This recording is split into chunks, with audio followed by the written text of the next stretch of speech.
কুমিল্লা জেলার নাঙ্গলকোট থানার ঐতিহ্যবাহী গ্রাম দক্ষিণ শাকতুলী। এই শাকতুলী গ্রামটিতে রয়েছে শিক্ষা, সংস্কৃতি এবং প্রাকৃতিক সৌন্দর্যে ঘেরা একটি গ্রাম। এই গ্রামে রয়েছে একটি কেজি স্কুল, একটি সরকারি প্রাথমিক বিদ্যালয়, একটি উচ্চ বিদ্যালয় এবং প্রাইভেট মাদ্রাসা সহ এবং স্কুলের পাশে রয়েছে একটি কেন্দ্রীয় জামে মসজিদ। মসজিদটি ছোট হওয়ার কারণে ভেঙে এটিকে পুনর্নির্মাণের কাজ চলমান চলতেছে।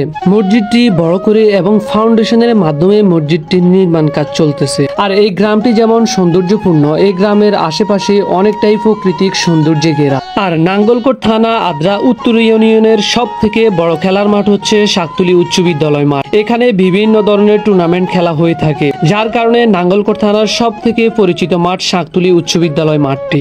শাকতুলী উচ্চ বিদ্যালয়টি হাজারো শিক্ষার্থীর প্রিয় শিক্ষা প্রতিষ্ঠান, যেখান থেকে পড়াশোনা করে বাংলাদেশের বিভিন্ন পাবলিক বিশ্ববিদ্যালয় থেকে শুরু করে মেডিকেল এবং প্রাইভেট বিশ্ববিদ্যালয়ে অনেক স্টুডেন্ট এখনো পড়াশোনা করছেন।